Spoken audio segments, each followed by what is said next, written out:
Assalamualaikum. Waalaikumsalam. Bersama saya Surjana dari Alpha Project. Pagi ini bawa buku ini. Kita ada di Tangkaman, itu Merapi, sedang berselimut awan putih. Suatu hari, seekor sapi Kira-kira dibaca bahasa Inggrisnya. burung. Mereka sedang ada di sebuah ladang. Si burung melihat pohon yang begitu besar dan tinggi, dan dia berkata, "Duhai, andaikan aku cukup waktu dan tubuhku cukup kuat untuk bisa terbang ke puncak pohon itu.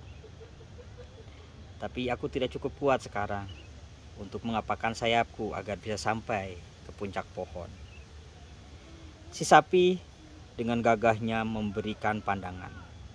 Kau jangan mengeluh begitu.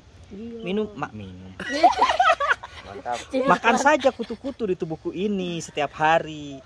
Percayalah padaku, dengan makan kutu di tubuhku, badanmu jadi kuat dan kau bisa sampai ke puncak pohon. Si burung berkata, "Ayolah, mana mungkin aku memakan kutu sampah itu." "Kau ini mengucapkan kalimat yang tidak masuk akal," kata si burung. Si sapi dengan tegas bilang, "Diam kau, ikuti saja saranku. Kau akan paham, kalau kau memakan kutu di tubuhku, pada waktunya badanmu akan menjadi kuat dan kau bisa terbang sampai ke puncak pohon." Oh, makan kutu. Dia nggak salah nolak mah. Dengan agak sedikit kesal, tapi kemudian si burung itu juga patuh. Dia mulai mematuk setiap hari setiap kutu yang ada di tubuh si sapi. Dasar sapi berkutu. Dan benar saja, belum sampai 40 hari tubuhnya menjadi kuat dan berotot, dan dia mengepakkan sayapnya sampailah ke puncak pohon. Di tempat lain, seorang petani tua menatap ke atas langit dan lihat di puncak pohon seekor burung yang gemuk. Dan dia ambil senapannya, ditarik kokaknya, lalu ditembak, dor. Mati. Si burung itu tertembak dan mati. Sian. Moral of the story. Jangan makan kutu. Makan burung. Jangan makan kutu. Jangan Moral- makan kutu. Moral of the story. Oh, salah berarti. Oke. Kita dengarkan moral story-nya. Bullshit. Bullshit? Tahu bullshit nggak? Ya. Kamu kosong. Bisa saja membuatmu sampai ke puncak. Tapi jangan heran saat kau sampai di tujuan, kau malah mati. Jadi Ya begitulah kehidupan. Kadang kita berpikir hal-hal yang luar biasa bagi kita, itu kita korbankan segala hal untuk sampai ke tujuan. Padahal di tujuan sana belum tentu kebahagiaan yang dapat, bisa jadi sebuah kematian. Nah, dalam situasi seperti itu, maka menikmati saat ini, proses yang kita rasakan sekarang, menjalaninya sampai ke atas, bahwa sampai di atas kemudian apa yang terjadi, biarlah itu terjadi. Jangan kau pikirkan dari sekarang, sampai aja belum udah stres duluan. Gitu, begitu no kalau mau nikah itu. Gak jadi. ngerjain. Kerjain. Saya Jadi Ya, gimana hari- tadi kesimpulan yang ku dapat? Oh, berarti udah nggak usah mengejar tujuan lah, ntar juga mati. Ya. Nah, itu kesalahan cara berpikir. Kita kebanyakan orang menjadi fatalis. Jadi nggak perlu melakukan apa-apa, toh pada akhirnya juga mati juga. Itu jalan juga, nggak apa-apa. Kalau mau diambil itu jangan dikeluhkan hidup sengsara hari ini, ya sudah, nikmati aja. Tapi kalau kita punya tujuan besar yang ingin diwujudkan, maka lakukan prosesnya sekarang. Nggak usah mikirkan hasilnya apa nanti. Terus aja dijalani dengan sukacita, sehingga bila sampai puncak kita mati, kita sudah bahagia dari bawah sampai atas itu. Jadi jangan menunda kebahagiaan, nantilah sampai atas baru kita bersukacita. Kan ada tuh banyak orang berakit Berakit ke hulu, berenang-renang ke tepian. Artinya sakit dahulu. saya sakit dahulu bersenang-senang. Ular. ular. Ulat. Belak belaknya ternyata hijau.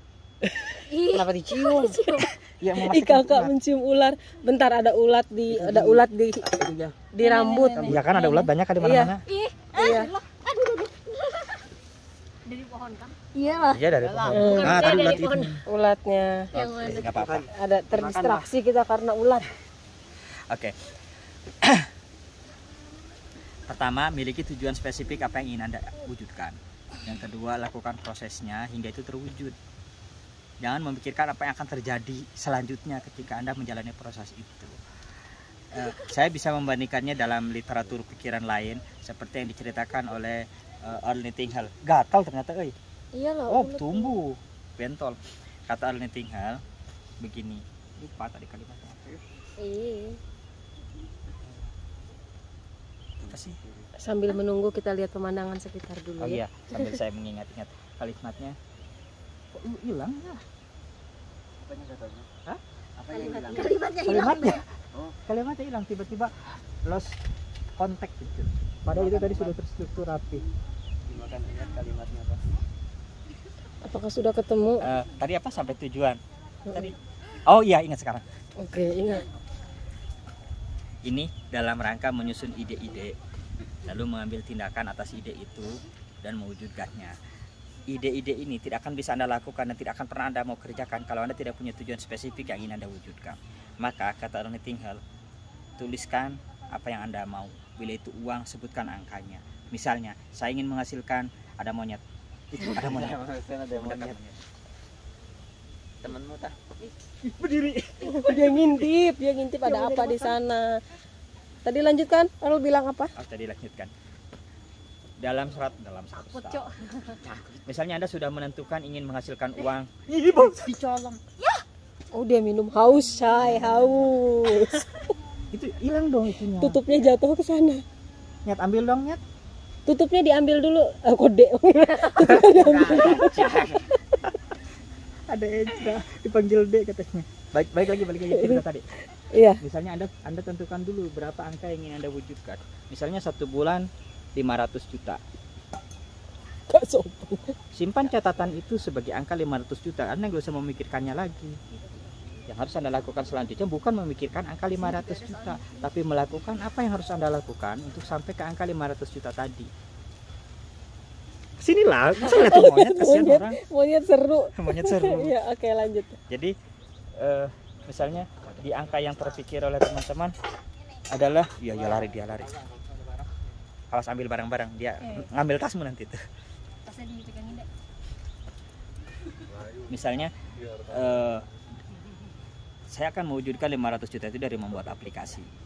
Tulis saja angka 500 juta di dinding depan kamarmu atau di atas monitor gitu, D gitu, 500 juta dalam 30 hari. Karena ada ide-ide yang akan sampai ke sana yang mengantar Anda pada angka 500 juta, misalnya dengan membuat aplikasi A, B, C, D, tuliskan, lalu kerjakan. Seperti si burung tadi yang dibilang oleh si sapi, kau makan aja kutu-kutu di tubuhku, kau akan bisa terbang sampai ke puncak pohon. Ingat, tujuan si burung ini berada di puncak pohon. Bahwa apa yang terjadi setelah ada di puncak pohon, itu dia tidak pikirkan. Kenapa? Ya dia karena dia menikmati kehidupan yang dia jalani.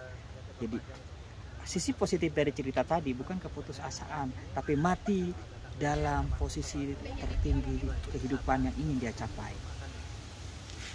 Bagi saya, itulah yang disebut mati syahid. Seorang berjuang sampai di puncak, kemudian meninggal. Ada banyak orang yang berpikir, kok tragis sekali cerita itu. Menurut saya nggak tragis, itu heroik. Silakan pikirkan kenapa kita berbeda pendapat. Demikian cerita pagi ini bersama monyet. Enggak bersama anak-anak saya. Ada saya kenalkan, ini dia nggak mau kelihatan, itu dia mau kelihatan, yang ini juga. Kalau ingin tahu lebih lengkap, komentar di bawah, nanti saya jelaskan sejarah hidup masing-masing. Nggak boleh. Jarang. Dan yang memegang kamera adalah Bu Aan. Wassalamualaikum warahmatullahi wabarakatuh. Waalaikumsalam. Salam. Dasar monyet nggak sopan.